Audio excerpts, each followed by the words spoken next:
Theory of social change में ये एक थ्योरी है, structural functionalist theory of social change by Talcott Parson. ये थ्योरी फोकस करती है on the gradual and adaptive evolution of social system. देखो society में चेंज हो रहा है, सोशल सिस्टम में चेंज हो रहा है, तो ये थ्योरी फोकस करती है कि जो चेंज है वो ग्रेजुअली हो रहा है और एक अडेप्टिव मैनर में हो रहा है। मतलब जिसने जो अडेप्ट कर लिया तो वो बच गया, सर्वाइव कर गया, और जो अडेप्ट नहीं कर पाया वो चीज़ें ख़त्म हो गई। तो सोसाइटी में जो चेंज है या सोशल सिस्टम में जो चेंज है वो ग्रेजुअली हो रहा है, धीरे धीरे हो रहा है, और एक अडेप्टिव इवोल्यूशन है। इसकी theory, his theory is rooted in the belief that societies are system of interrelated parts. Society एक ऐसा है कि इंटर रिलेटेड, आपस में रिलेटेड हैं, each working to maintain stability and balance. Society में जितनी भी इंस्टीट्यूशंस हैं सब आपस में रिलेटेड हैं, इंटर रिलेटेड है। मतलब एक के बिना दूसरा नहीं चल सकता, या एक टॉपिक ले जाओ और दूसरे को ध्यान ना दो, ये मुमकिन नहीं है, ऐसे काम चलेगा नहीं। तो सोसाइटी में सबका एक बैलेंस बना रहे, ये ज़रूरी है। Social change occurs as a response. Social change कब होगा? As a response to external और इंटरनल प्रेशर। जब कोई, या तो कोई बाहर से प्रेशर लगेगा या सोसाइटी के अंदर से प्रेशर लगेगा। But seeks to preserve the system overall equilibrium. जो सोशल चेंज जब होगा जब सोसाइटी में कोई ना कोई, कुछ ना कुछ चीज़ें गड़बड़ होंगी, बट एक इक्विलिब्रियम मेंटेन करने की कोशिश करी जाएगी, तो कुछ ना कुछ तो चीज़ें इवोल्व हो ही जाएंगी, कुछ ना कुछ चीज़ें तो टूट ही जाएंगी, तो उसमें सोसाइटी में फिर चेंज उसके बेस पे आएगा।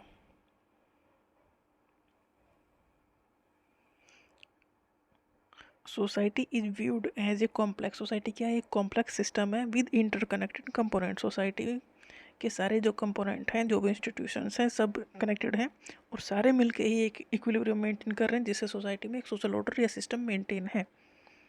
बट एक चेंज भी हो रहा है, वो ग्रेजुअल चेंज हो रहा है, जिससे कि सोशल चेंज आ रहा है। दीज जो component work together to maintain social order and equilibrium. तब भी सोसाइटी एक इक्विलिब्रियम में है। टैलकॉट पर्सन ने आइडेंटिफाई किया differentiation and integration as a primary process of social change. इन्होंने कहा कि डिफरेंशिएशन और इंटीग्रेशन दोनों मिलकर एक सोशल सिस्टम में चेंज लेके आते हैं। डिफरेंशिएशन एज सोसाइटीज ग्रो करती है मोर कॉम्प्लेक्स। जैसे कि सिंपल, पहले जो सोसाइटी थी वो सिंपल थी, फिर जैसे जैसे डेवलपमेंट होता गया तो इतनी ही कॉम्प्लेक्स होती चली गई। As society grows more complex, institutions and role become more specialised.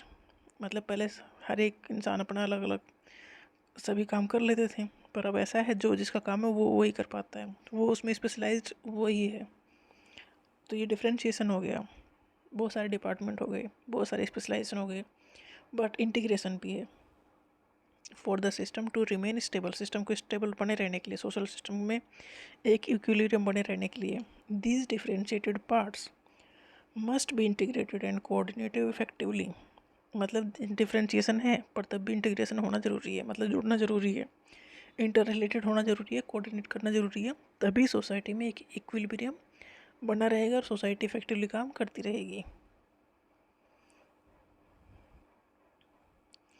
Talcott Parson saw social change as evolutionary. देख, कोई भी सोशल चेंज है मतलब वो एक इवोल्यूशन की वजह से आ रहा है, मतलब कुछ ना कुछ इवोल्यूशन हो रहा है, पिछली चीज़ें छूटी जा रही हैं, अगला कुछ ना कुछ नया अडॉप्ट किया जा रहा है। सोसाइटीज़ मूव करती हैं कहाँ से? Simple to more complex. पहले सोसाइटी सिंपल थी, फिर मोर कॉम्प्लेक्स होती चली गई, एंड अडेप्टिव फॉर्म्स। कॉम्प्लेक्स जैसे होती चली गई उतना ही चेंज होता चला गया, और चेंज तब हुआ जब हमने उस चेंज को अडॉप्ट किया। चेंज एक ग्रेजुअल मैनर में हुआ, कम्युलेटिव मैनर में हुआ, एंड नॉन रिवोल्यूशनरी। रिवोल्यूशनरी नहीं है, इवोल्यूशनरी है, ई है, इवोल्यूशन हो रहा है, रिवोल्यूशन नहीं। Driven by the need for the system to adjust to new challenge. देखो कोई ना कोई दिक्कत आएगी, उसके हिसाब से एडजस्ट करना पड़ेगा, तभी इवोल्यूशन होगा। मतलब हम अपनी ज़रूरत के हिसाब से चेंज होते चले जा रहे हैं, तो ये इवोल्यूशन है। तो सोसाइटी में चेंज जो है वो इवोल्यूशनरी है, रिवोल्यूशनरी नहीं है। और ये इवोल्यूशन हुआ है जो हमारी जो चैलेंजेस है उसके अकॉर्डिंग, जैसे चैलेंजेस है वैसे ही हमें काम करने पड़ेंगे, उसके हिसाब से खुद को डालना पड़ेगा। तो पार्सन, टैलकॉट पर्सन ने आइडेंटिफाई किया 4 main subsystem that contribute to societal functioning. कौन कौन से सिस्टम है जिससे सोशल सिस्टम मेंटेन रहता है? पहले adaptation. Adaptation, how the system interact with and adopt to its environment. मतलब सोशल सिस्टम कैसे आसपास के एटमॉस्फेयर या आसपास की चीज़ों से कैसे डील करता है। देखो चैलेंजेस आएंगी, हमें उसके साथ डील करना पड़ेगा, तो अडॉप्ट करना पड़ेगा उस माहौल में रहने के लिए। नेक्स्ट है goal attainment, how the system sets and achieve collective goals. वो सिस्टम में रह के हम कैसे गोल को अचीव करें, मतलब कैसे अपनी लाइफ जिए। फिर integration, how the system maintain cohesion among its parts. देखो स्पेशलाइजेशन है, सब अलग हैं पर तब भी एक सिस्टम बना रहे हैं। जैसे कि ऑर्गन, इंसान की बॉडी है, सारे ऑर्गन का अपना अलग अलग काम है, पर सारे ऑर्गन अलग अलग काम करके भी एक बॉडी, ह्यूमन बॉडी को मेंटेन किए हुए हैं। ऐसे ही सोसाइटी में इंटीग्रेशन बना रहता है। सबका अपना स्पेशलाइजेशन होने के बावजूद भी इंटीग्रेशन सोसाइटी में है। नेक्स्ट है pattern maintenance, how the system sustain cultural value and motivations. ये एक पैटर्न को मेंटेन करना है कि सोसाइटी में कैसी चीज़ें मेंटेन रहती हैं। Social change is seen as a response to imbalance in the system. Social change कैसे आएगा कि सिस्टम का जो इक्विलिब्रियम जो चलता चला आ रहा है वो ब्रेक हो जाए, तो सोसाइटी में चेंज होगा। क्योंकि जो पहले से चली आ रही हैं तो सोशल चेंज होगा नहीं, तो पहले से जो सिस्टम चला आ रहा है उसमें कोई ना कोई चेंज हुआ है, तब सोसाइटी में चेंज होगा। मतलब पहली वाली कोई ना कोई चीज़ छोटी जाएगी और नया अडॉप्ट किया जाएगा, तो सोसाइटी में चेंज होगा।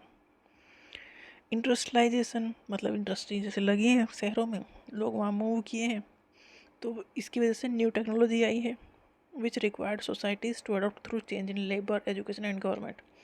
इंडस्ट्रियलाइजेशन की वजह से बहुत सारी चीज़ों में चेंज हुआ है, बहुत सारे सिस्टम चेंज हुए हैं, सोसाइटी में चेंज आया है, बिहेवियर में, उनके कल्चर में दिखने लगे हैं चेंजेस। तो सोशल चेंज किसका रिजल्ट है कि वो जो सोशल सिस्टम था उसमें इम्बैलेंस हुआ है, इम्बैलेंस की वजह से सोसाइटी में चेंज हुआ है, तो ये सोशल चेंज हुआ है।